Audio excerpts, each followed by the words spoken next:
अस्सलाम वालेकुम। 2018 के इंतखाबात में एक सेंट्रल फिगर जिसको कहना चाहिए कि पाकिस्तान तहरीक इंसाफ को खड़ा करने में, बनाने में और इलेक्शन जितवाने में और इलेक्शन के बाद मतलूबा तादाद हासिल करने में जिस शख्सियत ने बहुत ज़्यादा रोल अदा किया, उनका नाम था जहांगीर खान तरीन। आज हम लोधरा में उन्हीं के फार्म हाउस पे मौजूद हैं और इस दफ़ा भी उनका एक सेंट्रल रोल होगा। सेंट्रल रोल दो तरह से है, एक तो चेयरमैन है, वो इस्तेहकाम पाकिस्तान पार्टी के नई जमात है और नई जमात में ज़्यादातर इस जमात के अंदर वो लोग शामिल हुए हैं जो तहरीक इंसाफ से या 9 मई के वाक़यात के बाद जिन्होंने PTI की इख्तियार की। लेकिन एक आम तौक़ो ये है कि 8 फरवरी को जब इंतखाबात होने हैं तो शायद कोई एक जमात ऐसी वाज़ेह अक्सरियत ना हासिल कर पाए, तो ऐसे में IPP की और जहांगीर तरीन की दोबारा से अहमियत होगी। वो जो इंडिपेंडेंट्स जीतेंगे वो किस तरफ जाते हैं, क्या उनके ऊपर कोई इन्फ्लुएंस कर सकेगा, IPP की तरफ आएंगे या नून लीग की तरफ जाएंगे। हुकूमत साजी के अमल में इनका रोल बड़ा कलीदी होगा। जहांगीर तरीन साहब, बहुत शुक्रिया आज के प्रोग्राम में आप हमारे साथ शामिल हो रहे हैं। आज के अभी ताज़ा इवेंट से शुरू करते हैं। आपके अभी तो ढेर सारे लोग थे जो आपके सपोर्टर्स हैं, जिनसे अभी मैं मिला भी हूँ आपके इसी फार्म हाउस के अंदर।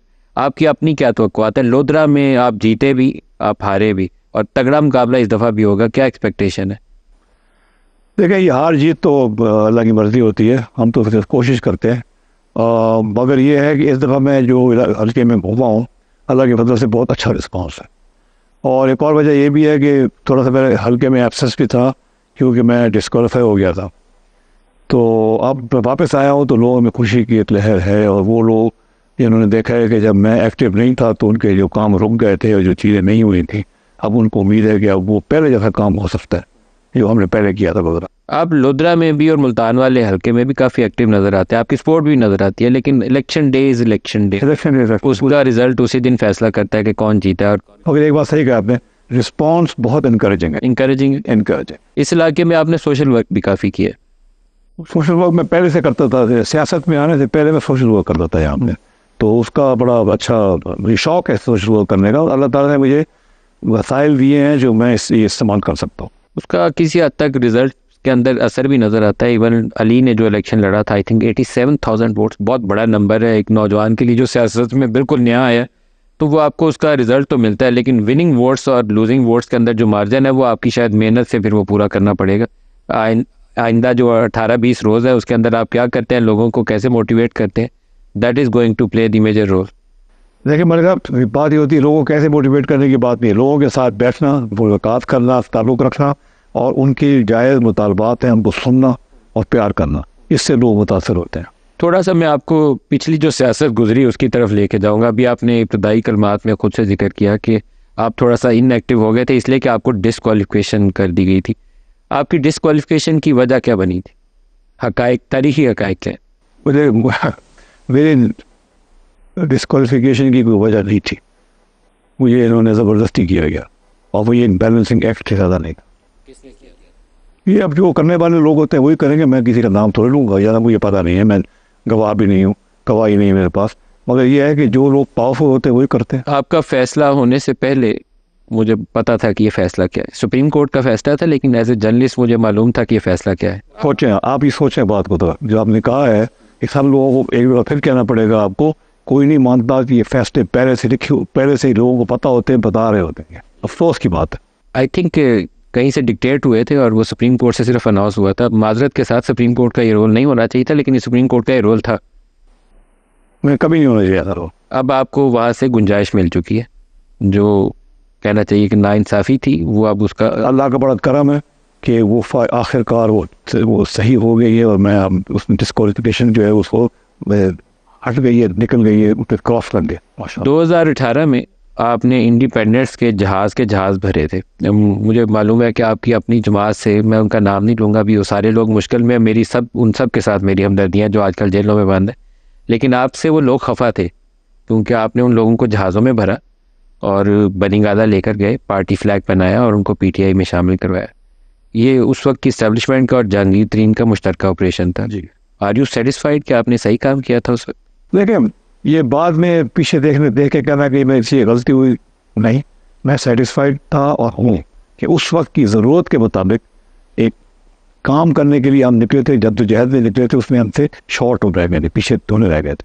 उसको पूरा करना मेरा फ़र्ज़ था। और मैंने अपने जितने भी, अब लोग जहाज़ जहाज़ की बहुत बार नहीं करते, हम अपने सब वसाइल इस्तेमाल करते हैं, अपने पूरे वसाइल इस्तेमाल करके उन लोगों के साथ प्यार मोहब्बत से बात करके। वो मेरे जहाज़ की शौक में नहीं आए थे PTI में, वो आए थे कि PTI का एक रोल है जो हमने उनसे बात की थी कि अब हम यहाँ तक पहुँच गए, आप आएंगे हमारे साथ। तो हम जो करने लिए निकले थे, जो जद्दोजहद पे निकले थे इस सियासी निज़ाम को बदलने की, उसमें हम कामयाब हो। लेकिन तरीन साहब, उस एस्टेब्लिशमेंट ने जो ये फैसला किया था, वो तो बाद में मुझे लगा कि उसमें से जो लीडिंग फिगर थे जनरल बाजवा, वो तो बाद में रिग्रेट करते रहे जब जलसों के अंदर उनको मीर जाफ़र और मीर सादक के नाम से पुकारा गया। डिसीजन उनका था, पॉलिसी डिसीजन, जिसको इम्प्लीमेंट जनरल फैज़ ने किया था। आप फेस थे पार्टी का जिसने इस पूरी राह में फैसिलिटेशन प्रोवाइड की। ये एक्चुअल अरेंजमेंट था जिसमें पंजाब में तो PTI की अक्सरियत में नहीं थी, पंजाब हुकूमत आपकी बनती नहीं थी। आई नो कि how you manage all those people. Allah का करम है। तो अब बुजदार मिला उसके बाद। अब देखिए, अफसोस है जिस जद्दोजहद से हमने काम किया था एक नए आदमी के लिए, और जो उसकी बातें थी, अफसोस यह है कि जैसे ही वो प्राइम मिनिस्टर की ख़तरनाक कुर्सी पे बैठे कि चीज़ें चेंज हो। वाई वो इमरान खान ना, मतलब मैं बड़ा क्लोजली उनसे इंटरेक्ट किया, hundreds of interview Imran Khan के किए, लेकिन वो इमरान खान जो एज प्राइम मिनिस्टर थे वो पहले वाले इमरान खान नहीं थे। क्या चीज़ फ़र्क हुई उसके बाद जब वो प्राइम मिनिस्टर बन गए? देखिए, पहले खुले डुले इंसान थे, हर किस्म की हम उनसे बात कर सकते थे, और बड़ा उनमें वो था, एक नेचुरल इंसान थे। प्राइम मिनिस्टर कुर्सी में बैठने के बाद वो उनके जो खुमार होता है ना, वो चढ़ जाता है। तो he became proud and he thought that ऐसा कमाल उन्होंने किया है कि अब वो कुछ जो मर्जी कर सकते हैं करें। कुछ इधर ग्रुप का भी रोल था, जो एक नया ग्रुप उनके करीब आया, वो लोग जो 2011 ऑनवर्ड जब सड़कों के ऊपर या धरने के दिनों में जब मारे मारे वो आप लोग सारे फिरते थे, बंदे इकट्ठे कैसे करने हैं, धरना कैसे भरना है। आखिरी दिनों में बंदे नहीं थे होते धरने में, दिस इज़ द रियलिटी। नीचे लोग नहीं थे होते, तादाद पूरी की जाती थी। आपने एक कॉपी पकड़ी होती थी, मैं कुछ ये हिस्टोरिकल फैक्ट्स है, आपने MNAs जो KP से आ रहे होते थे, जो पंजाब से आ रहे होते थे MPs, उनकी आपने ड्यूटियाँ लगाई होती थी कि तेरे साथ कितनी गाड़ियाँ और कितने बंदे होंगे। This is how you manage last few days of धरना। दिस इज़ द रियलिटी ना, मैं कुछ इसमें एग्जैजरेट तो नहीं। नहीं, देखिए, ये सब काम डिटेल के होते हैं, और काम सिर्फ नारेबाजी से नहीं होता, काम बैठ के करने से। तो फिर वो लोग जो शहजाद अकबर थे, गिल थे, वो ये सारे लोग कहाँ से आए थे फिर बाद में? देखिए, ये एक बड़ा इम्तिहान होता है, और ये लीडरशिप का टेस्ट होता है। ये शहजाद अकबर टाइप लोग जो है ना, ये हमेशा होते हैं, ये एक्सपर्ट्स होते हैं ये अपने काम करने के लिए जो उन्होंने किया। आप लीडरशिप की क्वालिटी ये है कि ऐसे लोगों को समझें, और ऐसे लोगों को आप अपने नज़दीक ना आने दें और अपने ऊपर गालिब ना होने दें। और आप अपने पुराने दोस्तों के साथ जो आपके साथ रहे हैं आपकी मिशन में, उनके साथ वही रखें अपना बर्ताव, ताकि अपना रिलेशनशिप, ताकि आप जैसे पहले उसका फ़ायदा उठाए अभी भी फ़ायदा उठाए। फिर ये होता है कि जी नहीं, अब ये नहीं, दूसरा आदमी जो उनकी बर्जी की बात करता है, उनको खुश करने की भी बात करता है, वो ज़्यादा पसंद आ जाती है। अफसोस की बात है। आपसे इख्तलाफात की बुनियाद क्या बनी? अब मैं आपको क्या इसमें अर्ज कर सकता हूँ। देखें, इख्तलाफात की वो,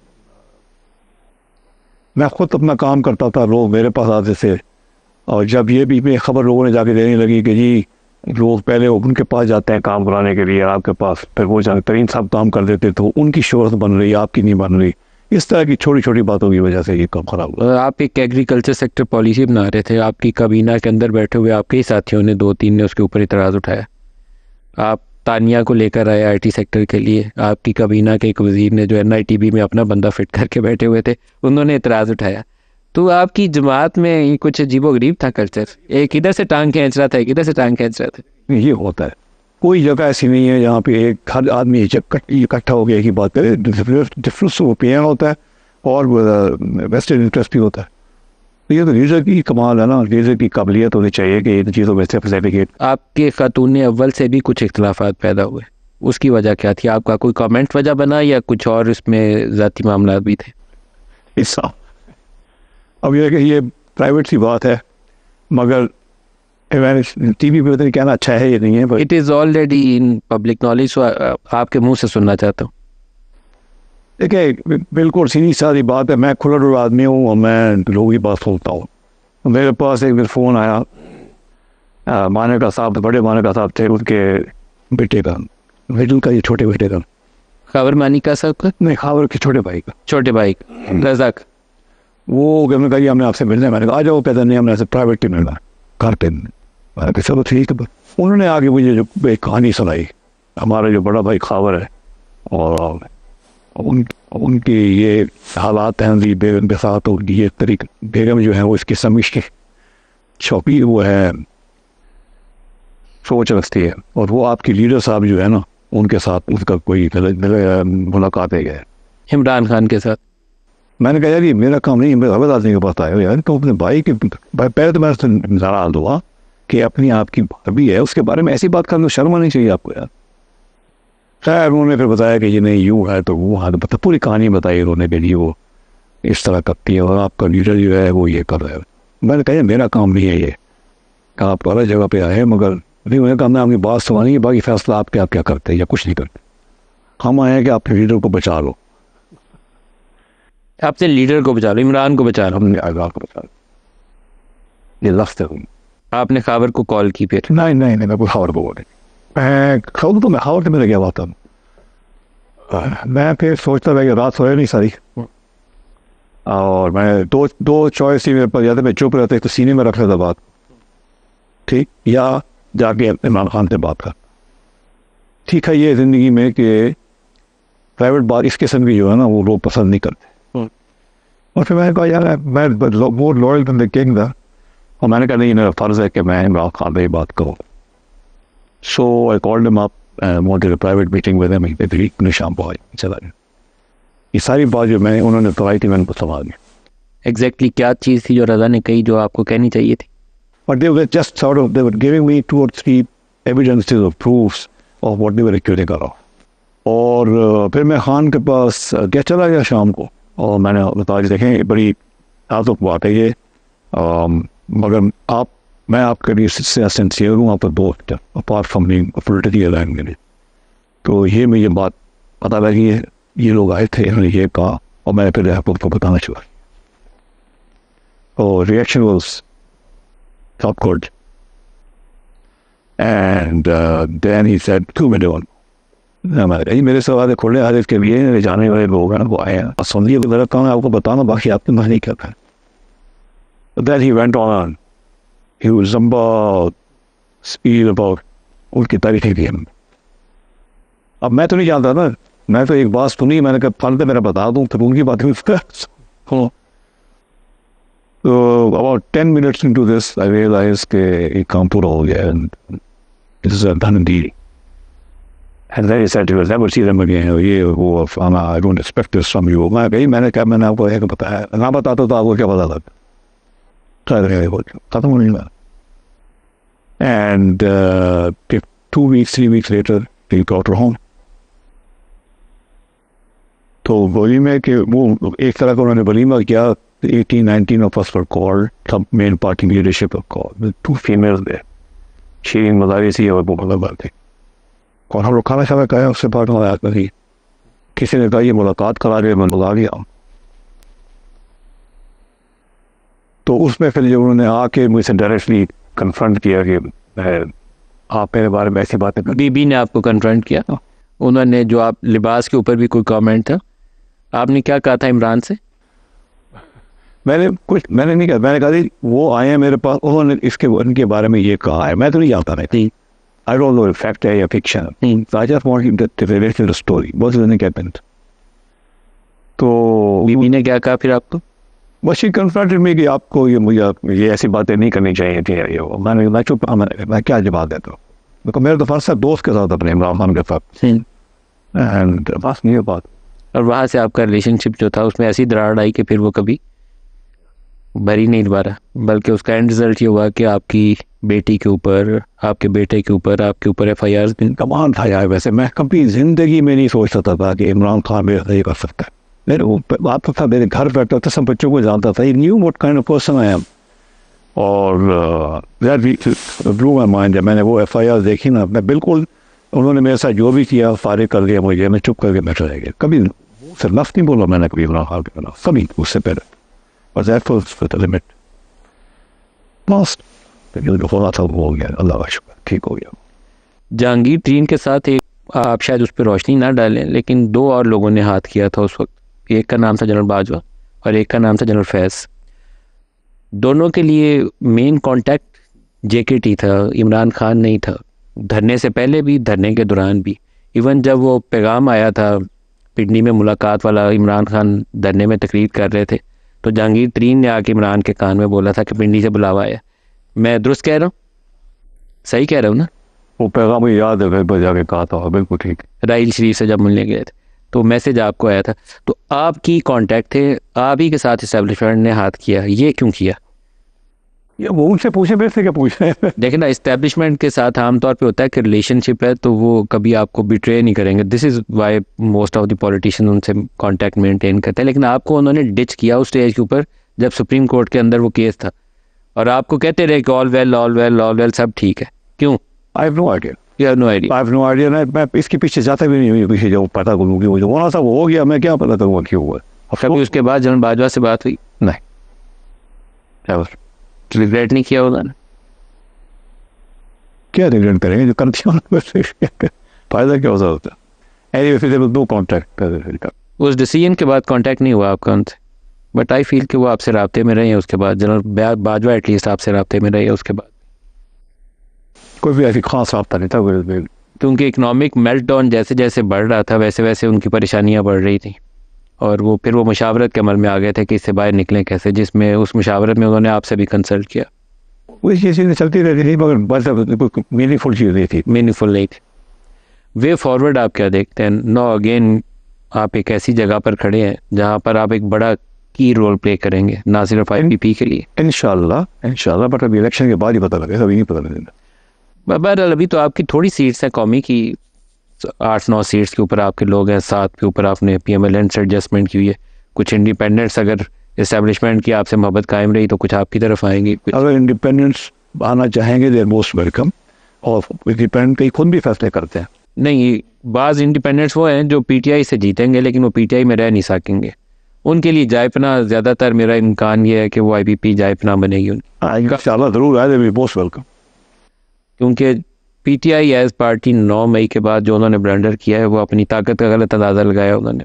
उससे पहले ठीक था, लेकिन अटैक ऑन मिलिट्री इंस्टीट्यूशंस वो कभी, वो उस बुक्स में अब जो लिखा जाएगा ना, वो काफ़ी अर्सा लगेगा उसको मिटा दें। दूसरी बात यह मगर सिर्फ इंस्टीट्यूशन पे नहीं थी, उनके जो कोर कमांडर के घर पे अटैक हुआ ना, वो मैं गया, अगले दिन मुझे रिक्वेस्ट की कि आप भी जाके देख लें। So I went there, I was taken inside the house. This is striking. देखिए, हम सब घर हैं अपने पर्सनल, हमारे बीवी बच्चे वहाँ रहते हैं, तो थिंक कि mob can enter your house and do these things, this striking. लेकिन उस वक्त ये भी तासुर मौजूद था कि 3-4 लोग सिंपथाइज कर रहे थे इस प्रोसेस को, यू नो दैट। या जितने भी सिंपथाइज कर रहे थे ना, किसी के घर में घुसना नॉट अलाउड, गलत चीज, घर में नहीं घुसना। उसकी सजा मिल रही है, रेड लाइन है, समझिए। PTI को उसकी सजा मिल रही है। अल्लाह के पंथे थे। आपकी PTI के बाज़ जो की लोग हैं, मैं अब किसी को मुश्किल में नहीं डालूंगा, नाम नहीं लेता, तो वो एक साहब ने, उन्होंने मुझे कहा कि एक मीटिंग हो रही थी जिसमें एक टॉप लीडर, उसका भी नाम नहीं लेता क्योंकि ये सारे लोग जेल में, मेरा नहीं दिल कि मेरी किसी बात से किसी और को मुश्किल पड़े, तो उन्होंने कहा कि डर्टी हैरी लिख के आप लोग ट्वीट करेंगे, और शीरीन आप सारे नोट्स लो, जो नहीं ट्वीट करेगा मुझे बताना है। तो ये तर्ज सियासत जो था वो पहले चल रहा था। A chief on extension is always weak. General Bajwa was on extension, तो ये जनरल, उन्हें मीर जाफर भी कह रहे थे, मीर सादक भी कह रहे थे, वो सारा कुछ टॉलरेट हो रहा था। 9 मई में नया चीफ था, और 9 मई में अगर आप अटैक करें कि ये चीफ एम्बेरस होकर स्टेप डाउन कर जाए या उसके खिलाफ फेलो जनरल्स कुछ कर दें, तो फिर उसका फॉलोआउट यही होना था जो हो रहा है। अफसोसनाक है जो कुछ हुआ है पाकिस्तान में। अफसोस है। 9 मई वाज अ वेरी, क्या मैं स्टूपिड मिस्टेक। आपका ये नहीं कभी ख्याल आया कि कुछ लोगों ने इमरान को यकीन दिलाया होगा कि you are so popular, so powerful, तुम्हारी मिलिट्री के अंदर 90% 80% सपोर्ट है, जो अभी उन्होंने दावा किया, तो बस एक दफ़ा ये कर दो, हल्ला बोलो, फिर देखो ये चीफ रह ही नहीं सकेगा। आई थिंक कि उनको ऐसी बातें कुछ लोगों ने, मैं आपसे एग्री करता हूँ, बिल्कुल इसी किस्म की बात हुई होगी। अदरवाइज जिन लोगों ने कही थी उनका ताल्लुक भी उन्हीं से था। हाँ, बस ऐसे लोग हमेशा, देखिए मेरे साहब, ऐसे लोग हमेशा होते हैं, हर पार्टी में होते हैं, हर जमात में होते हैं, हर लीडर के साथ होते हैं। और आपको अब लीडर की काबिलियत है कि उनमें उनको जज करे कि ये कैसी बात कर रहे हैं, मुझे करना चाहिए कि नहीं करना चाहिए। वो तो आपको चढ़ा के आपकी ईगो बूस्ट करके फिर आपसे बहुत से गलत काम कराने की कोशिश कर। तरीन साहब, ये गुफ्तगू जारी रहेगी, एक ब्रेक ले लेंगे, हमारे साथ रहिएगा। प्रोग्राम में दोबारा खुश आमदीद कहते हैं। जहांगीर तरीन साहब, पर्सनली आई फील कि इमरान को बाहर आ जाना चाहिए, उस पीटीआई को उसका बल्ला मिल जाना चाहिए। आई डोंट नो आप मेरे से एग्री करते हैं कि नहीं, क्योंकि उसने एक ब्लंडर मारा हुआ है, लेकिन बहरहाल उनके पास लोगों की सपोर्ट मौजूद है। तो लोगों की जिसके पास सपोर्ट हो, आप उसे उठा के कहीं बाहर नहीं फेंक सकते। इलेक्शन जो है वो मीनिंगफुल होनी चाहिए और इलेक्शन में सब लोगों को मुकम्मल चांस मिलना चाहिए। बल्ला तो गया। देखिए, बल्ले की जाने की वजूहत जो है वो मैं डिटेल में इलेक्शन कमीशन का फैसला था और जो फैसला किया था उसमें वजह होगी कि सिर्फ बल्ला चले जाने से पार्टी तो नहीं बैठ जाती यार। का जो स्टेटस है वो अब वैसे ही होगा जैसे नून लीग के सेनेटर्स का 2018 में इन्होंने किया था, शेर का निशान ले लिया था। तो उसके बाद वो जो सेनेटर्स थे, कभी जाके संजरानी को वोट डालते थे, कभी गिलानी को डालते थे, जहाँ ज़रूरत पड़ती थी वहाँ वोट डालते थे। ये सारे लोग भी ऐसे ही होंगे। काफ़ी सारे, मैं कह रहा हूँ आईपीपी में प्रेडिक्शन कर रहा हूँ, आईपीपी में आएंगे, कुछ नून लीग में जाएंगे, कुछ पीपल्स पार्टी में जाएंगे। पीटीआई में सिर्फ एक छोटा ग्रुप बचेगा। पीटीआई एज पार्टी सर्वाइव करेगी, लेकिन वो ग्रुप छोटा बचेगा, बाकी लोग बिट्रे कर देंगे। जिनको कोई लेगा नहीं। हो सकता है कुछ डाई हार्ड रह जाएं, या सिर्फ कुछ लोगों को छोड़ दिया जाए कि रह जाए अंदर, क्योंकि पीएमएलएन के पलड़े में भी सारा कुछ डलने वाला नहीं है। This is Pakistani politics. 30-35 साल की यही पॉलिटिक्स है। तो वे फॉरवर्ड आप क्या देखते हैं? 2018 के इंतखाबात के बाद तो जो कुछ होना था हो गया, क्या 2024 के इंतखाबात के बाद हम संभलेंगे? देखिए, 2024 के जब इंतखाब होने जा रहे हैं, इंतहाई अहम है बात कि उसके बाद एक हुकूमत बने जो 5 साल के लिए इस मुल्क में रहे और 5 साल में मुल्क को एक सही रास्ते पर डाले और लोग तसल्ली से बैठे कि जी ये कहीं नहीं जा रहे, कि पाकिस्तान की मईशत के लिए, पाकिस्तान के लिए, अवाम के लिए ज़रूरी है। तो मैं दुआ करता हूँ कि इस तरह के रिजल्ट आएँ कि जब लोग और जो लोग इलेक्ट हों, अगर उनमें किसी में पूरी मेजॉरिटी नहीं भी है तो मिलजुल के वो सब इकट्ठे हों, तहिया करें कि हम इंशाअल्लाह पाकिस्तान की मईशत को ठीक करेंगे और पूरे 5 साल को मौका मिले। सर, जो एज ग्रुप है ना तरीन साहब, आपका, नवाज शरीफ का, इमरान खान का, जरदारी साहब की जो सेहत की कंडीशन है, आप लोगों के सामने तो टारगेट ये होना चाहिए कि हम पाकिस्तान को क्या दे के जाएंगे, हमारी पीछे क्या छोड़ के जाएंगे कि ये बंदा ये काम पाकिस्तान के लिए करके गया। इसके अलावा तो सोच करीब भी नहीं आनी चाहिए। इसका बिल्कुल कोई शक नहीं है, आपने बड़ी बेहतरीन बात की है। अगर इसके अलावा हमें कोई सोच आती है तो वो अच्छी बात नहीं है। हमें सिर्फ इस मुल्क का सोचते थे। देखिए, हम सब जिन लोग आपने नाम लिए ना, आप ये देखें इस पे मुल्क ने उनको क्या क्या दिया यार। नाम दिया, दौलत दी है, मर्तबा दिया, इज्जत, हर चीज़ दी है। वाजिब करके हुक्मरान बनाए। खुदा इससे ज़्यादा क्या हो सकता? क्या हो सकता है इससे ज़्यादा यार? अल्लाह ताला के देन है ये सारी, और हमें अब ये इस मुल्क की देन है। नहीं, लेकिन सर वो तब्दीली जिसकी ख्वाहिश 2018 में भी थी इस कौम को, वो आई नहीं है। आपने इकॉनमी की बात की, सबसे ज़्यादा तबाही जो इस मुल्क के साथ हुई है इकॉनमी के हाथ हुई है। 2018 में आपने पहले असद उमर को लगाया, Asad Umar fail to deliver. तजर्बा उसके बाद मज़ीद वर्स्ट होता है, बेहतर नहीं होता। Hafeez Sheikh tried, tested and failed. Establishment की चॉइस थी पीपल्स पार्टी गवर्नमेंट में, दोबारा उसको लाया गया, उसको लगाया गया, अगेन फेल्ड। फिर आपने क्वेश्चन और मैं पूछता हूँ जी, आपका ख्याल है ये सारे क्यों फेल हुए? एक मिनट, लैक ऑफ विल थी या लैक ऑफ वो थी एक्सपर्टीज? सर पैराशूट लैंडिंग कभी डिलीवर नहीं करती। आपको सिस्टम से ऊपर आना पड़ेगा, फिर आपके सिस्टम में स्टेक्स होते हैं, आप जीते मरते हैं। मुझे बताओ, मैंने इस ज़मीन में दफन होना है तो मेरे स्टेक्स इस ज़मीन के साथ। यार बड़ी अच्छी बात है, बाकी एग्री नहीं कंप्लीट। तो अगर मेरी स्टेक्स यहाँ नहीं है, मैंने बाद में दुबई चले जाना है नेक्स्ट डे, तो फिर मेरे स्टेक्स यहाँ नहीं है। कभी नहीं, कुछ नहीं करता। यू राइट, 100% बात है। इस मुल्क से पैदा होना चाहिए और ये मुल्क से इनकम नहीं निकलना चाहिए। तो क्या 8 फरवरी 2024 वो तब्दीली लाएगी या नहीं लाएगी? मुझे अभी डाउट्स हैं। मैं कुछ लोगों को देखता हूँ, वो चाहते हैं मेरी बेटी आ जाए, कोई कहता है मेरा बेटा आ जाए, कोई कहता है मेरा सन इन लॉ आ जाए, इस कुर्सी पे ये बैठेगा, इस कुर्सी पे ये बैठेगा, इस कुर्सी पे ये बैठेगा। ये ख्वाब देख के वो 8 फरवरी की तरफ जा रहे हैं। ये सोच के नहीं जा रहे कि मैंने पाकिस्तान कैसे ठीक करना है। ये अफसोसनाक बात है। हमें इस वक्त जहाँ जिस जगह पे मुल्क खड़ा है ना, हमें सिर्फ और सिर्फ इस मुल्क का सोचना चाहिए, किसी चीज़ का नहीं सोचना। What would be your role अगर आप 10-15 सीटें आपकी हो जाती हैं, 8-9 आपके आते हैं, कुछ इंडिपेंडेंट्स आपको मिल जाते हैं, लेट्स से आपके पास 15 बंदे हैं, मैंने, आपका रोल क्या होगा? वो आप किंग मेकर वाले रोल में होंगे आप उस वक्त। 15 MNA से रोल तो नहीं हो सकता ना मुल्क का इतना बड़ा रोल जितना आप समझ रहे हैं। जो बड़ी पार्टी जीतेगी उसी का रोल होगा ज़्यादा। और यह है कि हम पाकिस्तान की बेहतरी के लिए और पाकिस्तान में हमें कई चीज़ें बुनियादी तौर पे चेंज करने के लिए, जो पहले से हमारा मंशूर था, PTI में था, उसके लिए होशियार रहना है। सबसे इम्पोर्टेंट चीज़ ये है ऐसे मीनिंगफुल चेंजेस करें आप जो पहले पाकिस्तान में नहीं हुए। पंजाब में आपकी पार्टी एक अहम हैसियत इख्तियार करेगी, बल्कि मेरा ख्याल ये है कि जो काफ लीग का 2018 वाला रोल था ना, काफ़ी हद तक IPP 2024 में वो रोल आप लोगों के पास होगा। पंजाब में क्या करेंगे? कोई बुजदार टाइप चीज़ आने देंगे या चाहेंगे कोई शरीफ में से कोई और? मतलब वर्स्ट चॉइस जो हो सकती थी ना, ये नो कॉन्फिडेंस के बाद, वो शहबाज शरीफ के बेटे को चीफ मिनिस्टर पंजाब लगाना था, हमजा को। इससे ज़्यादा मतलब एक बुजदार को उठा के दूसरे बुजदार को लगाना था। अगर आप इस चीज़ का हिस्सा बनते हैं then you are also part of that failure. जैसे मैं आपको आज TV बता रहा हूँ, मैं इस चीज़ का हिस्सा नहीं बनूंगा। आप इसका हिस्सा नहीं बन रहे। यहाँ पे ऐसे चीफ मिनिस्टर आने चाहिए जो उस पंजाब के लिए मेहनत करके तब्दीली ला सकें, बेहतरी कर सकें। और अगर सिर्फ एक ले आएंगे आप खाना पूरी करने के लिए, वहाँ बिठाने के लिए एक डमी को, नॉट नॉट ऑल। मैं सपोर्ट नहीं करूँगा। आप क्या एक्सपेक्टेशंस क्या है? हमें एक इकोनॉमिक रिफॉर्म चाहिए, वो बंदा चाहिए जो हेड ऑन डील कर सके, टिंकरिंग नहीं कर सके कि 10 इधर 10 उधर डालूंगा तो ये नंबर निकल। आपने बहुत अच्छी बात की है। ये इकोनॉमी, मईशत और ये मुल्क टिंकरिंग से अब ठीक नहीं हो सकता। अब आपको ऐसे चेंजेस करने चाहिए जो लोग अभी तक नहीं कर सके। वो चेंजेस जब आप करेंगे तो सबसे ज़्यादा कॉन्फिडेंस जाएगा मईशत चलाने वालों को। जब मईशत चलेगी ना, ये सब कुछ चेंज हो जाएगा, सब कुछ ठीक हो जाएगा। जब ये बूम करे, लोगों को नौकरियाँ मिलेंगी, तनख्वाहें बढ़ेंगी, कहाँ और चीज़ें होंगी। तो इसलिए फोकस सारा का सारा वहाँ होना चाहिए कि बुनियादी चीज़ ठीक है। मगर ये जो है डिस्को क्यों नहीं प्राइवेटाइज किया भी लगी, समझ है? 3 to 5 years का एक प्लान इम्प्लीमेंट करना पड़ेगा, हर से पहले नहीं होगा। और ये मैं बताऊँ, और वो भी अगर प्लान हो तब। मुल्क के लिए ये ज़रूरी, अशद ज़रूरी है। बुनियादी चीज़ ये है कि ये बुनियादी चीज़ें चेंज करें, ताकि एक दफ़ा ये जब चेंज हो जाएंगी ना तो ये वापस नहीं हो सकती। तो ये फिर एक दफ़ा मुल्क जब टेक ऑफ करेगा इस लेवल पे, तो फिर ये चलता जाएगा ऊपर। और ये हम कभी हमारी उम्र में, जैसे आपने बताया 70s में हमें सारे, अब हमने और इसके अलावा क्या सोचना है कि हमारे अपने मुल्क को ऐसी चीज़ करके अपने का हिस्सा बने कि सब लोग पूरे मुल्क की इकोनॉमी का चेंज करने में और मुल्क को ताकतवर बनाने में। तो होता है ना गिविंग बैक, इस मुल्क ने आपको इतना कुछ दिया है तो आप इसके लिए क्या करके जा रहे हैं जो आपको हमेशा याद रखा जाए। आप सारे लोग अब उस स्टेज। बिल्कुल सही कहा। तो मैं तो नवाज शरीफ से भी मिलूंगा तो उससे भी ये बात कहूँगा, मैं आपसे, इट डज नॉट मैटर कि आप प्राइम मिनिस्टर हैं या नहीं, वो you have to deliver.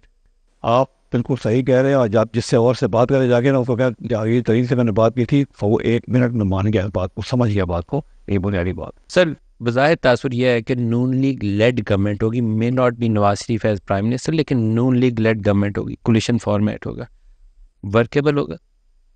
Workable हो कराना पड़ेगा। हमें वर्केबल होगा या नहीं होगा हमें सोचना भी नहीं चाहिए, हमें वर्केबल बनाना चाहिए।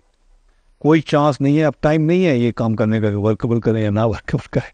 अब हमें करना है, टाइम आ गया है, काम है। इसे देखते हैं प्राइम मिनिस्टर। ये this is too early to say, इसका कोई नहीं कह सकता। इलेक्शन होने दें, उसके बाद ही बैठ के बातें। ये कोलिशन के फॉर्मेट में कोई नया नाम भी सामने आ सकता सर कुछ भी हो सकता है, इलेक्शन रिजल्ट के ऊपर डिपेंड करता है। उसके बाद जो होगा, जो भी होगा 8 तारीख के बाद ये फैसले होंगे। हमारी टीम ने यहाँ कुछ रिकॉर्डिंग की है, मैं प्रोग्राम में दिखाऊंगा भी। एक लिम्स सेंटर है जो आपने बनाया हुआ है, एक कुछ आपने सोशल वर्क, कुछ लोकल एरिया डेवलपमेंट के लिए कुछ काम किए हैं। ये काम अगर आप लोकल एरिया में यहाँ बैठ के कर सकते हैं तो वाई नॉट किसी तरह का प्लान जो है मुल्क के सारे। सब कुछ हो सकता है यार। अगर लोधरा में हो सकता है ना, तो मुल्क के हर हिस्से में हो सकता कुछ आपने लफ्ज़ों वजाहत कर दें, जो लिम्स सेंटर था वो यहाँ लोधरा में क्यों बनाया, आपको यहाँ क्यों ख्याल आया? देखें, ये एक NGO है जो ये काम करती है। मुझे पता लगा इसका, मुझे पता लगा इलेक्शन अर्थक्वेक के दिनों में कि ये एक टीम है जो इसके अपने काम करती है। तो मैंने उनसे जाके मुलाकात की और मैंने कहा आप लोधरा में आ जाए। और मैं लोधरा में जब उनको लेके आया, लोधरा मैंने लोगों को पॉपुलराइज किया, बताया कि ये इन्फॉर्मेशन दी। मैं कैंप पे जाके बैठा, दूसरे तीसरे दिन हैरान हो गया यार। लोग बेचारे आए, लगड़े लोग, एक टांग यहाँ से नीचे टांग नहीं है और क्रचेस के ऊपर। क्या ज़िंदगी है ये गरीब आदमी की। और उनको इन्होंने वो मेजर किया और एक टांग लगा दी, मसनूई फिट कर दी और वो चलना शुरू हो गया। आपको समझे कि कितना फ़र्क पड़ता है कि एक आदमी जो क्रचेस के ऊपर आया हुआ है, मजलूम, उसको टांग लग जाए और वो चलना शुरू कर दे। इस लाइफ चेंजिंग एक्सपीरियंस है। और किसी लोग के हाथ लग गए, लोगों को और चीज़ें हो गई। तो मैंने सोचा यार ये काम जो है ना, ये ऐसा काम है कि ये काम करना है उन लोगों के लिए जिनका और कोई है नहीं। और ये लोग वोट वाले थोड़े हैं यार, एक एक आदमी बेचारा। और जो लोकल सोशल अपलिफ्ट है वो प्योरली पर्सनल फंडिंग है या उसके लिए आपने गवर्नमेंट से भी फंडिंग ली है? लेकिन गवर्नमेंट से मैंने फंडिंग बिल्कुल नहीं ली। और ये सोशल वर्क है रोज़ाना में, वो मैं हमेशा से करता हूँ। आज से मैं सियासत की मार नहीं हो, पहले से शुरू हुआ था। मसलन मुझे शौक इन चीज़ों का नहीं यार मेरे साहब।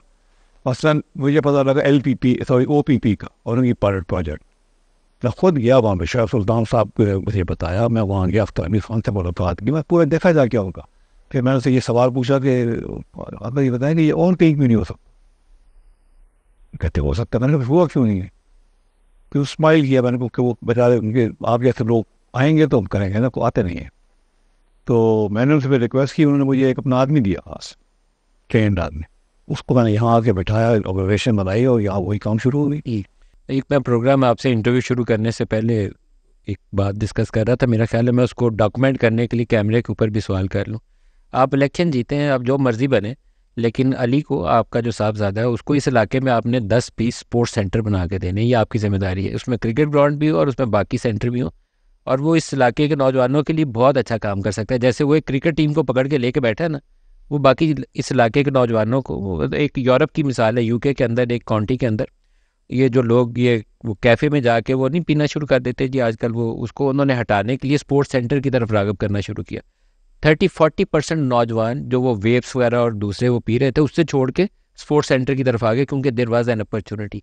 तो अगर ये अपॉर्चुनिटी आप इस इलाके के बच्चों को देंगे तो वो स्पोर्ट्स की तरफ आएंगे, and I think your son can do this. देखिए भाई साहब, आपने बहुत अच्छा आइडिया दिया है मुझे। अली से मैं बात करूँगा, डिस्कस करूँगा इसका डिज़ाइन। मैं अली मेरी गाइडेंस पे बनाएगा अली इसका ये काम। और उसने विमेन क्रिकेट शुरू की है, लेडीज क्रिकेट में बहुत बड़ा रोल प्ले किया है ना, वेरी हैप्पी अबाउट। तो ये मैं करूँगा, ये आपसे मेरा इस प्रोग्राम में आपसे ज़्यादा हो गया। तरीन साहब, ये गुफ्तगू जारी रहेगी, एक ब्रेक ले लेंगे, हमारे साथ रहिएगा।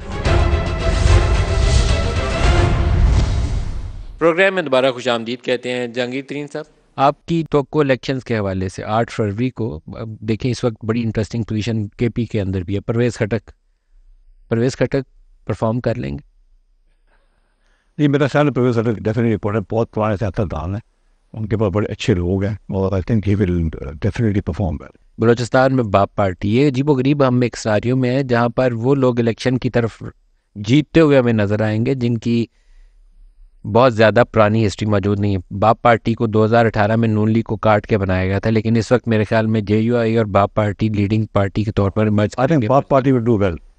और परवेज़ खटक PTI को छोड़ के आया, शायद उसकी ज़्यादा सीट्स और JUI की उससे सेकंड नंबर पर हो। नहीं, आई थिंक देखें अपनी अपनी जगह तो बनाएंगे ना, कितनी बड़ी जगह बनाते हैं ये डिपेंड करता है इलेक्शन रिजल्ट। क्या ये अरेंजमेंट एक्सेप्टेबल होगा लोगों को? क्योंकि एक इशू है, आपके बहुत सी बड़ी जमातें जो है ना, पीपल्स पार्टी और नून लीग वाले, वो अभी इस रियलिटी को एक्सेप्ट नहीं करते। ग्राउंड पे PTI का वोटर मौजूद है। 8 फरवरी को उनको सबसे बड़ी जो नाकामी होनी है, उनका वोटर मोबिलाइज करने में होनी है। वोटर पोलिंग स्टेशन तक नहीं जा पाएगा, अपने कैंडिडेट्स को नहीं पहचान पाएगा, लेकिन ऑन ग्राउंड उसकी सपोर्ट एग्जिस्ट करती है, जैसे भी एग्जिस्ट करती है। मैं बताऊँ, ग्राउंड पे सपोर्ट एक शख्स की से नहीं करती, एक आइडिया की एग्जिस्ट करती है, याद रखें बात। सर, जो 10 अप्रैल 2022 के बाद का इमरान का बयानिया था ना, एंटी अमेरिका और एंटी इस्टेब्लिशमेंट, वो हो सकता है उसने वो नैरेटिव क्रिएट किया हो, मैन्युफैक्चर किया हो, मैं उसको कुछ नहीं कहता, लेकिन that narrative is more popular. जैसे नून लीग कहती थी ना, वोट को इज्जत दो, इट वाज वेरी पॉपुलर। जैसे उन्होंने वोट को इज्जत दो कहना छोड़ा, शहबाज शरीफ को वज़ारत उज़्मा पे बिठाया, now they are facing challenges in Punjab. वो उनको internally they know it very well कि ये 16 माह की हुकूमत उनको भारी पड़ी है, बहुत भारी पड़ी। बहुत भारी। वो शहबाज शरीफ का शौक पूरा हो गया वज़ारत उज़्मा का, लेकिन नून लीग कभी वीक हुई नहीं थी। मुशर्रफ दौर में भी, आपके PTI के दौर में भी 4 साल नून लीग तगड़ी थी। Now they are facing challenges, महंगाई खा गई टोटल का। तो उसका प्लान वे आउट कोई नहीं अभी तक किसी के पास। और देखें, हम दुआ करते हैं, करता हूँ कि 8 तारीख को इलेक्शन में लोगों को अपनी राय जाहिर करने की पूरी अपॉर्चुनिटी मिले, और जो लोग का इस वक्त राय है वो ही उस पार्लियामेंट में लोग इलेक्ट हो, ताकि लोगों की राय को रिफ्लेक्ट करें। इलेक्शन का यही मतलब होता है, और मुझे उम्मीद है कि अल्लाह बेहतरी करेगा, और पाकिस्तान के लिए भी ज़रूरी है, हम सब के लिए ज़रूरी है 5 साल की एक मुस्तहकम हुकूमत बने। आप सोचते हैं जो हुकूमत बनेगी, ऐसा कोलिशन जो PDM से करीब 3 कोलिशन बनेगा, तो वो कोलिशन पाकिस्तान में बेहतरी लाएगा? मेरी worry, to be very honest, यह है कि आफ्टर इलेक्शन क्या होगा पाकिस्तान में, ये मेरी ज़्यादा वरी है। भाई साहब, अगर नहीं लाएगा बेहतरी तो मैं उसका हिस्सा नहीं हूँगा। अगर नहीं लाएगा बेहतरी ना, I am not going to be a part. आपको पता है हमारी इस उम्र में जाके हमने और क्या लेना है, हमने इज्जत ही कमानी है, तो तो वो काम जो अच्छा होगा, इसमें लोग हमारे साथ होंगे और हम बाकायदा मिशन पाकिस्तान की बेहतरी के लिए काम करेंगे। मैं हाजिर हूँ उसके लिए। अदरवाइज मनमोहन सिंह ने भारत में अर्ली 90s में अपना गोल्ड एयर लिफ्ट करके वो न्यूयॉर्क लेके गए थे, इतनी मुश्किल में थे, लेकिन उन्होंने एक रिफॉर्म प्रोग्राम बनाया और एक वो मिनिमम कॉमन प्रोग्राम के ऊपर उनकी सियासी जमातों ने एग्री किया। हमारा उनका हमारे 92 पैसे या 90 पैसे में इंडिया का 1 रुपया आ जाया करता था उस ज़माने में, जब मनमोहन ने चार्ज संभाला था। अब 3.5 रुपये हमारे हो तो इंडिया का 1 रुपया आता है, हम 1/4 इकॉनमी रह गए। तो we need a similar program. Manmohan की कॉपी की ज़रूरत नहीं है, लेकिन हमें उस स्पिरिट की इकोनॉमिक प्रोग्राम, हमें, आप बिल्कुल सही कह रहे हैं, स्पिरिट की ज़रूरत है। वो उस प्रोग्राम से बेहतर प्रोग्राम की ज़रूरत है, क्योंकि अब गैप ज़्यादा हो गया और टाइम कम है। आप सोचते हैं कि हम वो गैप ओवरकम कर सकेंगे 3 से 4 साल? 100% हम कर सकते हैं, 100%। और अगर पूरा गैप ना भी ओवरकम करें, इस रास्ते पर लग जाएंगे कि फिर उसको पीछे हट नहीं सकेंगे। बिल्कुल एंड पे आ गया हूँ। अगर आपकी पार्टी हुकूमती जो भी इत्तेहाद है उसका हिस्सा बनती है, तो क्या चीज़ आपकी प्रायोरिटी होगी? जहांगीर तरीन क्या करना चाहेंगे कि जिससे लोगों की ज़िंदगियों में बेहतरी आए? मईशत, सिर्फ मईशत, महंगाई कम करना, तो उसमें शामिल है।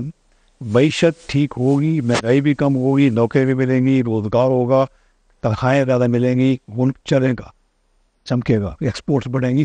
मतलब मईशत हर कुछ है मेरे साहब। मईशत को आप ठीक कर लें, ताकत वहाँ से आती है। ये अमेरिका जो है, इनकी क्या ताकत है? मईशत। चाइना यहाँ तक कैसे पहुँचा? सबसे पहले उन्होंने अपनी मईशत ठीक की, उसके बगैर चाइना नहीं था, वहाँ पे नहीं पहुँचा। चीन ने तो बल्कि एक समझदारी है कि उसे लड़ाइयाँ लड़ने की बजाय अपनी इकॉनमी को पावर बनाया। यही मैं कह रहा हूँ, अब हमने अपनी इकॉनमी को, मईशत को चमकाना है, पावर बनाना है, ताकि सब मसले हल करने की बुनियाद मईशत की बेहतरी है। आप खुश रहिए जनाब, बेस्ट ऑफ लक। आपने सिलेक्शन कैंपेन में भी वक्त निकाल के मुझे इंटरव्यू दिया, मैं शुक्रगुजार हूँ और मेरी नेक ख्वाहिशात आपके साथ हैं। आप यहाँ से भी लड़ रहे हैं, मुल्तान से भी लड़ रहे हैं, दोनों जगहों पे बेस्ट विशेज़ आपके साथ। आपकी मेहरबानी, थैंक यू फॉर कमिंग। बहुत शुक्रिया जहांगीर तरीन सर। आज के प्रोग्राम से इतना ही, इजाज़त दीजिए, अल्लाह हाफिज़।